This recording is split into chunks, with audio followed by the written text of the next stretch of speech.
세계적인 문호죠. 톨스토이가 적은 기록한 우화집 중에 사람이 사는데 얼마만큼의 땅이 필요한가라는 우화가 있습니다. 거기에 등장하는 주인공은 빠흠이라는 가난한 농부입니다. 너무 가난하다 보니까 이 사람의 인생이 땅을 많이 가지면은 나는 행복할 것이다. 늘 그렇게 말하고 다녔던 겁니다. 그러자 그 마을의 부족장이 이 빠흠에게 한 가지를 제안합니다. 네가 해 뜰 때부터 하루 종일 걸어다니면서 밟는 땅은 너에게 주겠다. 단 한 가지 조건은 해 지기 전에 다시 출발했던 곳으로 돌아와야 된다. 빠흠은 너무 기뻐하면서 그 다음날 해가 뜨자마자 달려가기 시작합니다. 끊임없이 한 걸음이라도 밟으면 자기 땅이 되니까 정오가 되었습니다. 계산상으로는 돌아와야 될 시간입니다. 그런데 조금만 더 밟으면 조금 더 얻을 수 있기 때문에 돌아서지 않고 계속해서 앞으로 나아갑니다. 그러다가 아차, 해지기 전에 들어오지 못하면 모든 것이 무효가 되기 때문에 급하게 돌아옵니다.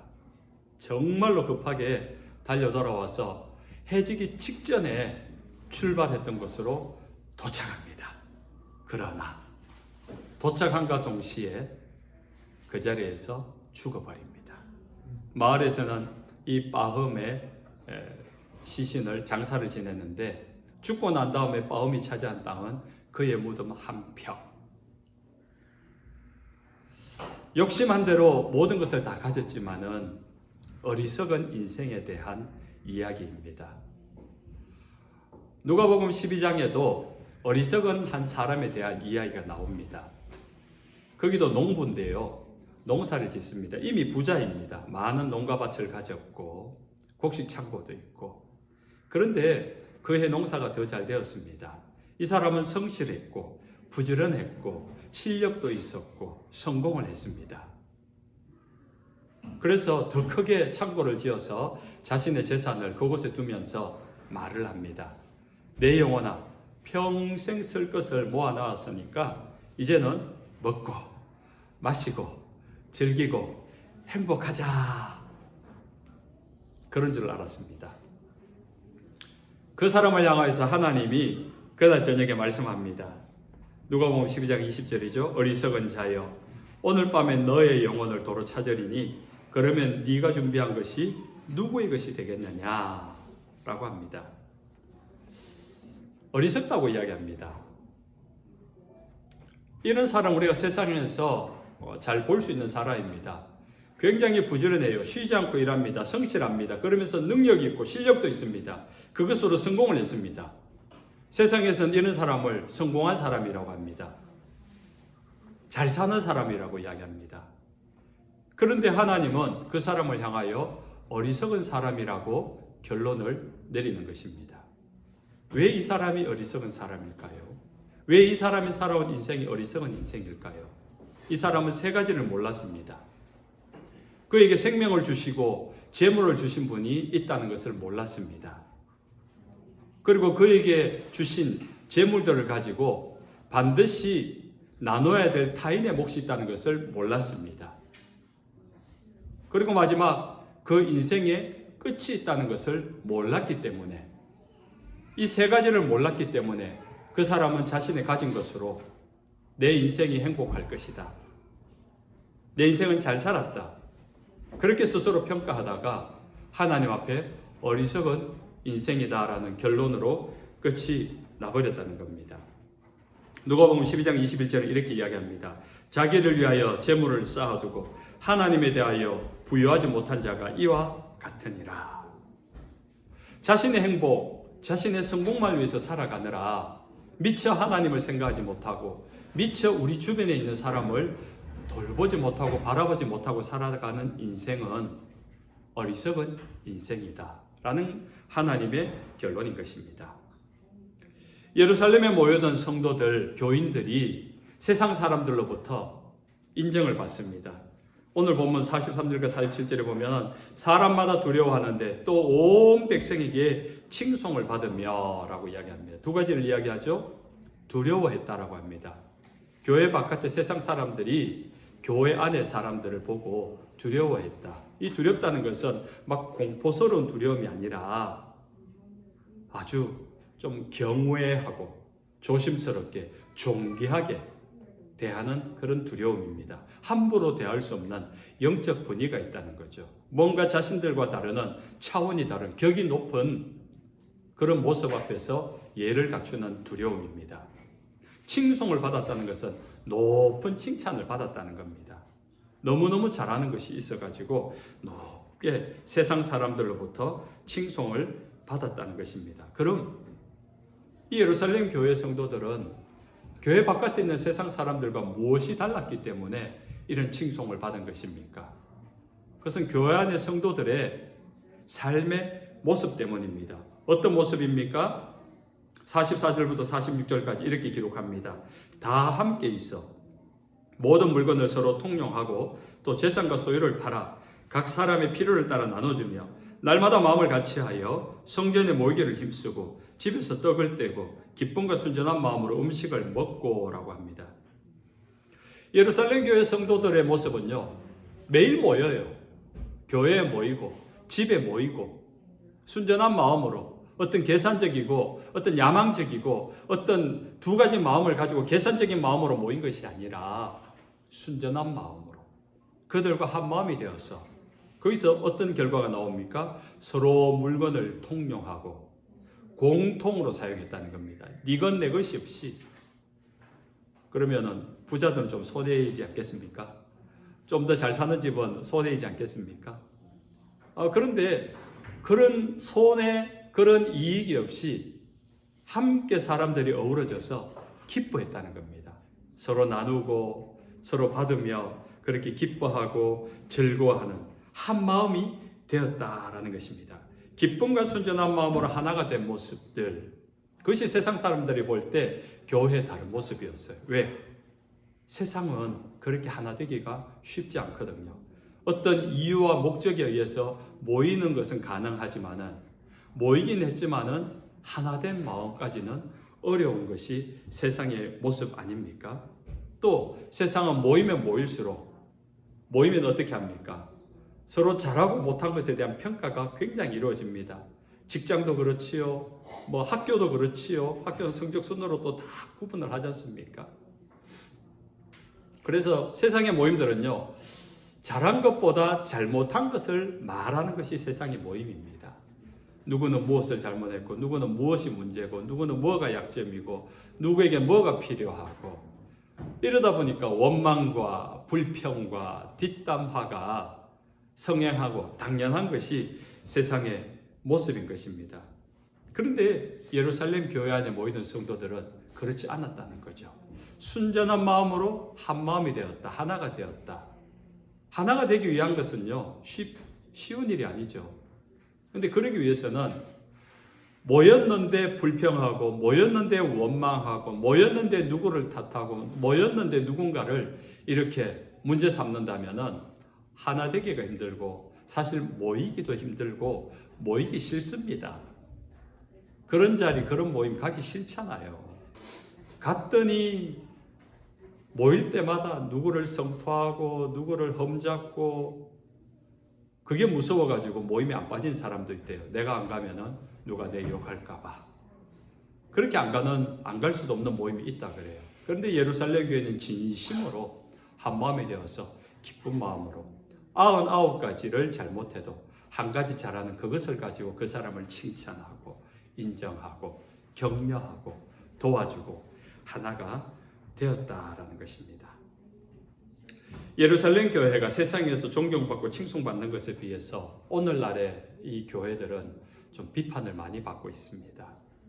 특히 한국 교회가 요즘 세상에서 정말 추락할 대로 추락해서 존경받지도 못하고 인정받지도 못하고 기독교의 신뢰도가 큰 종교들 가운데 기독교, 불교, 천주교 중에 가장 신뢰도가 낮다는 리서치 결과도 있지 않습니까? 왜 그런 겁니까? 교회가 차별성을 잃어버린 겁니다. 교회가 가진 고유성을 잃어버린 겁니다. 교회가 가진 고유성이 무엇입니까? 거룩성입니다. 교회가 어떻게 거룩할 수 있습니까? 왜 차별될 수 있습니까? 하나님의 말씀을 가졌기 때문에. 율법은요, 하나님의 말씀인 이 율법은요, 분명합니다. 모호한 게 없습니다. 율법의 특징이 무엇입니까? 하라 아니면 하지 말라입니다. 해도 될까? 하지 않아도 될까? 이런 거 없어요. 십계명을 생각해 보세요. 하나님 외에 다른 일 섬기지 말라. 하나님 외에 없다는 겁니다. 우상 숭배하지 말라. 부모를 공경하라. 어중간하게 하지 말라는 겁니다.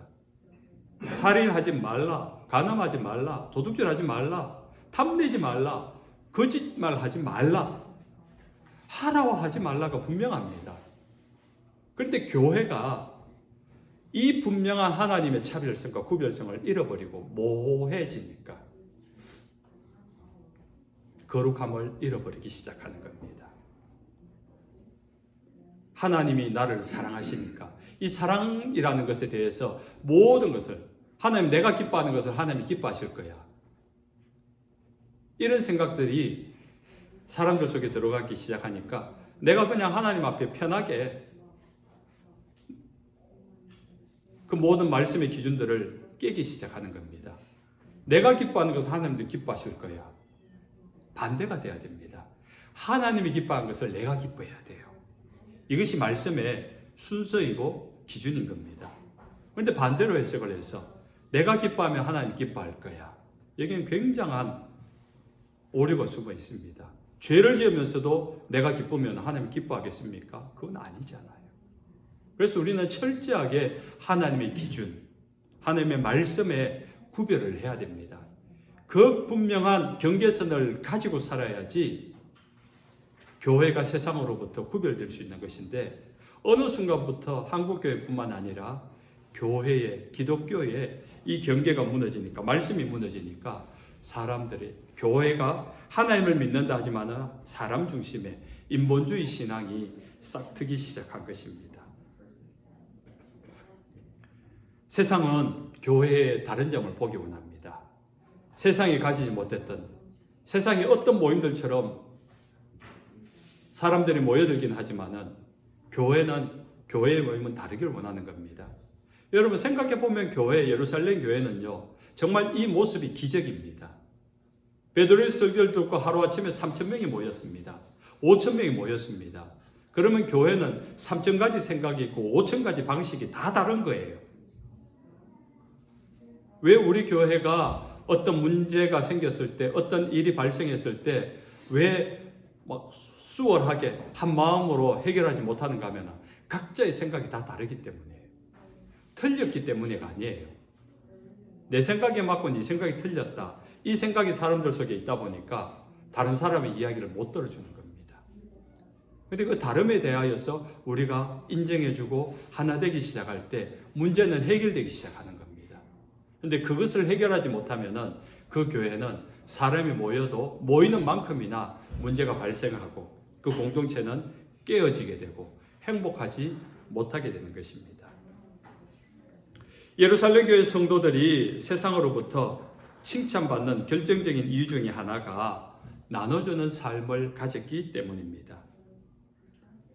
44절 이하에 모든 물건을 서로 통용하고 재산과 소유를 팔아 각 사람의 필요를 따라 나눠주고. 교회 안에도요, 세상과 같이 계층이 있습니다. 부자가 있고 가난자가 있고 많이 배운 자가 있고 적게 배운 자가 있고 성격이 온화한 사람이 있고 거친 사람이 있습니다. 세상도 마찬가지죠. 세상도 구제를 합니다. 가난한 사람, 한 끼 밥을 못 먹는 사람을 향하여서 복지기관이나 자선단체에서 또는 정부기관에서 그들을 구제해 줍니다. 그런데 교회의 구제가 다른 점이 하나 있어요. 세상의 구제는 필요한 것만 채워줘요. 필요한 물품만 공급해 주지 않습니까? 그러나 오늘 예루살렘 교회의 모습은 가난한 자에게 물건만 주는 것뿐만 아니라 그들과 마음을 함께하며 서로 통용했다.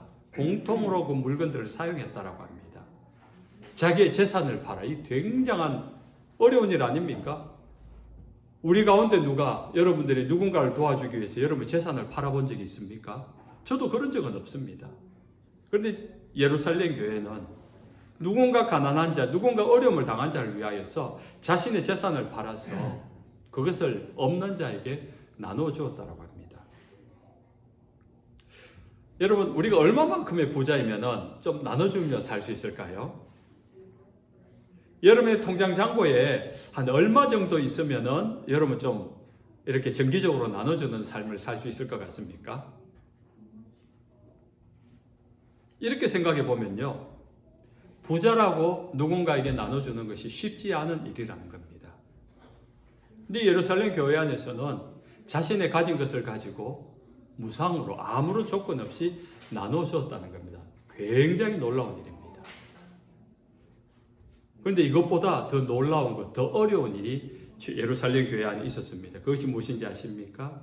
그것은 가난한 자가 교회 안에서 나눠주는 것을 받아 사용했다는 것입니다. 이 받아 쓰는 것, 공짜로 받아 쓰는 것이 뭐가 그렇게 힘들겠습니까? 어려운 일이겠습니까? 라고 생각하지만 한편으로 생각해 보면요, 이런 일이 있어요. 한국에 있을 때 점심시간이 되면은 무료 배식을 하는 데가 많아요. 저희 집 앞에 공원에도 있었는데 한 200명, 300명씩 와요. 어르신들이. 근데 웬만한 공원이나 웬만한 사거리 같은 곳에 무료 급식하는 데가 굉장히 많았습니다. 그런데 그곳에 대부분의 사람들이 공짜로 무료로 식사를 다 하는데 어떤 사람은 꼭 와서 그냥 식사하지 않고 돈을 내고 먹는 사람이 있어요. 그 돈이 뭐냐면은 100원짜리, 500원짜리 동전이에요. 대부분의 사람들이 그냥 무료로 식사를 하는데 몇몇 사람들은 돈을 내놓고 먹습니다. 이 100원, 200원, 500원 왜 그럴까? 나는 공짜로 먹기가 불편하다는 거죠. 그래도 내가 적은 돈이지만 내가 값을 치르고 먹겠다는. 그래서 그 단체에서 동전함을 만들어 놓았어요. 식사값, 오늘의 식사값이라고. 그러면 사람들이 노숙자든지 아니면 뭐 독거노인이든지 이런 분들이 자기가 가진 돈 중에 100원, 200원 자기가 낼 수 있는 만큼 내어놓고 그만큼 마음을 가볍게 떳떳하게 자기의 자존심을 지키며 먹을 수 있도록 배려해 주는 것. 가진 사람이 자신의 것의 일부를 내놓는 것도 중요한 일입니다. 힘든 일입니다. 그러나 더 힘든 것은 그것을 부담 없이 받아들이는 것은 보통의 사람들은 굉장히 힘든 일이에요. 그래서 물질의 것을 넘어서서 그 속에 가지고 있는 사람의 체면, 자존심, 자존감과 관련된 것이기 때문에 굉장히 어려운 부분입니다. 그런데 예루살렘 교회는 그것을 해결을 했습니다. 나눠주는 자도 기쁨으로 나눠주었고 받아 쓰는 자도 기쁨으로 받아 썼다는 겁니다. 이것은 굉장히 성숙한 일이라는 겁니다. 예루살렘 교회가 세상에서 보지 못했던 또 다른 차원의 모습을 보여주고 있었던 것입니다. 여러분, 나눠주는 것 훈련해야 됩니다. 익숙해져야 됩니다. 누군가를 사랑하고 누군가를 도와주고 누군가 내 것을 내어서 내어주는 것, 여러분, 이것은 관심이 있어야 되고 사랑이 있어야 되고 거기에 덧붙여 익숙해지는 훈련이 필요합니다. 반드시 받는데도 마찬가지입니다. 사랑을 받을 줄도 알아야 돼요. 제가 부목사 때는 주로 주일학교, 청소년부, 청년들을 교육기관을 담당을 합니다.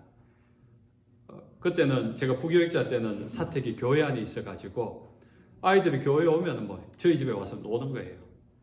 오면은 하여튼 자기 전까지 안 가는 겁니다. 그럼 떡볶이를 만들어내야 되고 라면을 만들어내야 되고 밥 먹여서 보내야 되는 겁니다. 그러니까 이 아이들의 부모님들이 미안한 마음에 그래서 이제 꽁지돈을 주는 거예요. 이렇게 10,000원, 20,000원 넣어가지고 아유 목사님 이거 힘드신데 이거 맛있는 거 사드세요. 이렇게 하는 거죠. 그러면은 아유 뭐 집사님 뭘 이런 걸 줍니까? 안 합니다 하고 막 가는데 막 주머니에 넣어주고 막 이렇게 주머니 손에 넣어주고 이렇게 해요. 그 너무 어색하니까 너무 불편하니까. 그런데 결론은요, 항상 그 돈이 결국은 저한테 들어와 있더라는 거죠. 새벽기도 맞춰보면 성경책에 꽂혀가 있고 집에 돌아와 보면 문에 꽂혀가 있고. 그러다 어느 날 생각을 했어요. 이분들이 한번 주기로 작정한 것은 안 주진 않을 텐데, 그 내가 못 받진 않을 텐데, 내가 제대로 인사를 못 하는구나. 그게 죄송하게 느껴졌죠. 그래서 다음에 작전을 바꿨습니다. 주면요, 제가 얼른 받습니다. 아유, 감사합니다. 아유, 고맙습니다. 뻔뻔스러워졌죠, 제가. 그런데 대신 그 돈을 모아놨다가 우리 집에 온 아이들, 그 집사님들이 자녀들이잖아요. 떡볶이 만들어주고 라면 만들어준 걸 오늘 가자 외식이다 해서 피자 먹이고 햄버거집 가가지고 치킨 햄버거 사 먹이고, 그러니까 애들이 막 신나는 거예요. 신나니까 교회를 더 오고 싶어 하는 거예요. 사실은 교회를 오면은 피자, 치킨, 햄버거를 먹으니까. 그 교회가 부흥을 하는 거예요. 주일학교 청소년부가 막 부흥을 막 했어요.